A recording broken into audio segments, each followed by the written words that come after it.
প্রায় প্রতিদিন বিভিন্ন ওয়ার্ডে কাজের পরিদর্শন করছেন আগরতলা পুর নিগমের মেয়র দীপক মজুমদার। তারই অঙ্গ হিসাবে ৪৯ ওয়ার্ডের বিভিন্ন কাজ খতিয়ে দেখেন মেয়র দীপক মজুমদার। সাথে ছিলেন কমিশনার শৈলেশ কুমার যাদব, কাউন্সিলর হরিসাধন দেবনাথ সহ অন্যান্যরা। মেয়র দীপক মজুমদার বলেন, ১,২৩,০০,০০০ টাকা ব্যয়ে কমিউনিটি হলটি নির্মাণ করা হচ্ছে। আগামী ৩ মাসের মধ্যে নির্মাণ কাজ শেষ হয়ে যাবে।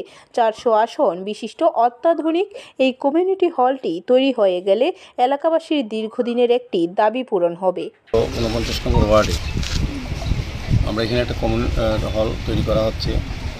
দীর্ঘদিন বিগত 15 সালে কাজটা বন্ধ হয়ে গিয়েছিল।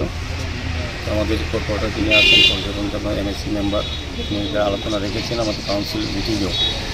তিনি দাবিও রেখেছেন যে এই কমিউনিটি হল যাতে দ্রুত শেষ করা যায়। তবে এই এলাকার লোকের যে চাহিদা বা প্রয়োজন সেটা মেটানো যাবে অনেকটাই।